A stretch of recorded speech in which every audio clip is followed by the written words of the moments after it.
Okay, so today we're going to be changing out an O2 sensor on the Dodge Dakota.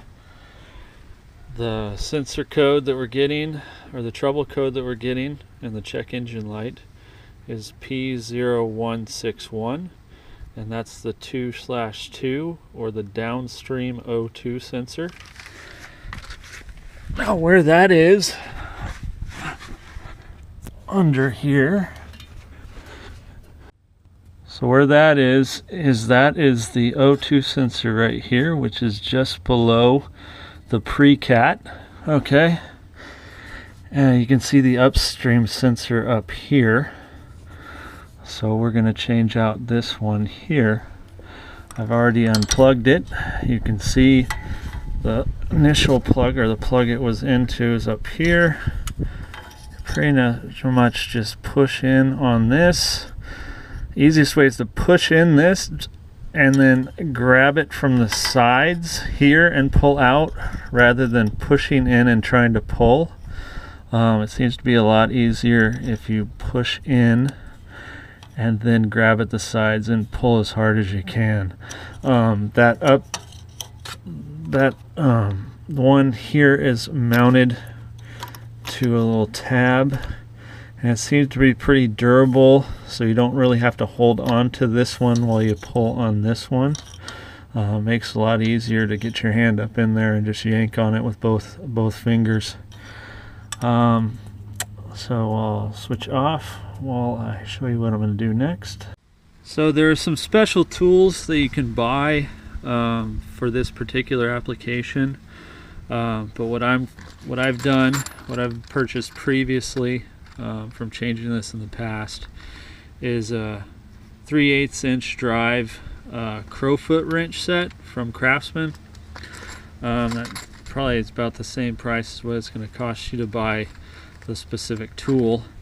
So you want a 7/8 for the O2 sensor, and then you can get a 1/4 inch breaker bar with an adapter, 3/8 an adapter, which might be easier if you've got some corrosion or if it's just in there really tight. If it's not in there too tight, you can use a 3/8 inch drive. So that's the 1/4 inch to 3/8 inch adapter mounted to the 7/8 crowfoot. Got about a 12 inch adapter down to my breaker bar. It's kind of looks janky there, but it actually does work. Just put a little bit of pressure on it and it'll break loose. And then you unfortunately have to kind of wiggle it back and forth. I'm kind of doing that one-handed, so it kind of looks stupid, but give me a second and I'll get it loose. Okay, once you got it broken loose, you should be able to do most of it by hand, hopefully, if it's not too frozen up in there. Alright, so it's kind of a pain in the butt with this cord hanging off, these wires hanging off. So since this is a bad one, I'm going to cut the wires, which should allow me to unscrew it a lot easier. Okay, so I cut the wires loose here. So there's the cut cable. And now it should be a lot easier to get up in there and unscrew it. There we go. And that's a burnt out O2 sensor. Okay, I'll be replacing it with a Denso. It comes with its own little anti-seize packet there. As you can see, here's the original and the replacement. Look pretty similar. And as you can see, here's the cut replacement wire. Again, similar in looks to the original.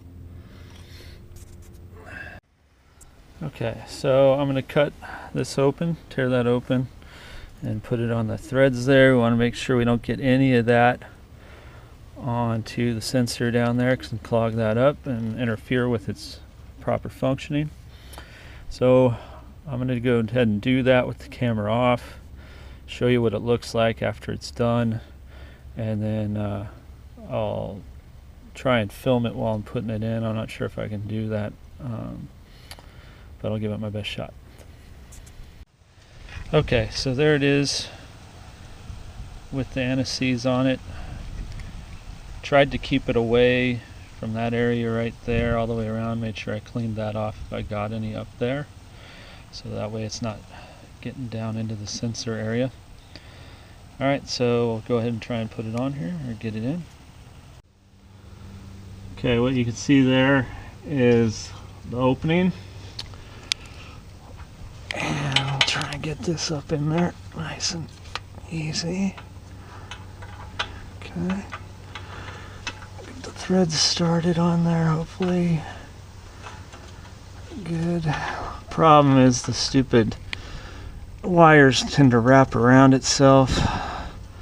Makes it a little difficult, but and you see if I let it go, it starts to unscrew because of the wires wrapping around themselves. So it's a little tough. Kind of gotta finagle it around a bit. Make sure you don't get them too tangled up or twisted up. I don't want to crimp them.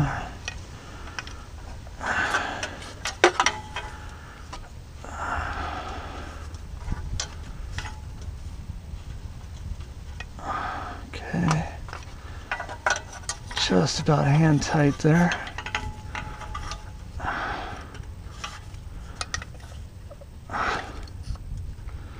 Okay, that's hand tight. Now I'll get the ratchet or the brake. I don't know if I'm gonna use a breaker bar or the ratchet. Probably a ratchet. Put a little less torque on it, and we'll get that sucker tight. Okay, we got the 3/8 inch ratchet connected. Let's try and get our angle right here. Okay, hopefully that's a good shot. And we're just gonna try and tighten that sucker up a little bit there. Oh, slipped off. Alright, one-handed is tough. Alright, so let's come on, get on there. Click the ratchet the right way. While we're filming, I'm looking like an idiot. There we go. Torque on there if you can.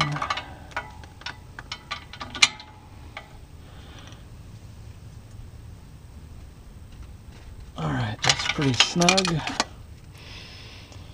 And now come over here.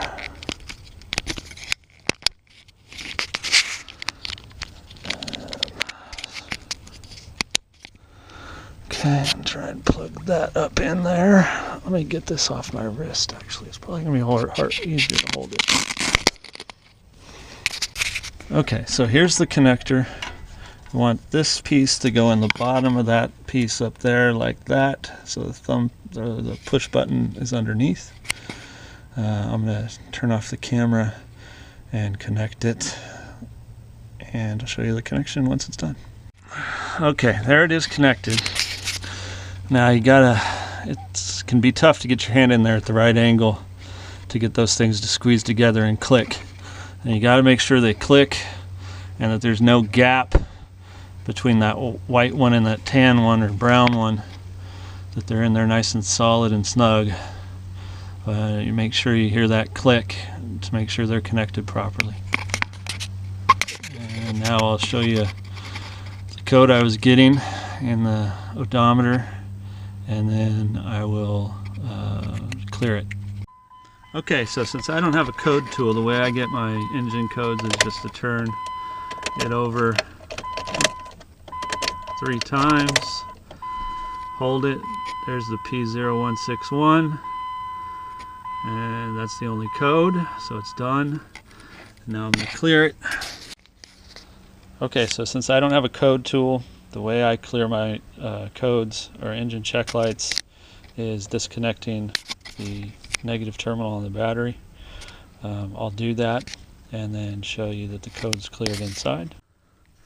Okay, I've disconnected and reconnected the negative terminal on the battery.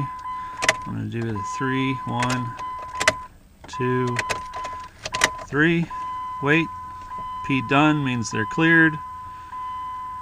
And now I'm going to have to go through a whole drive cycle and everything to get the check engine light, or sorry, I'm going to have to go through a whole drive cycle to make sure it's cleared completely and for good.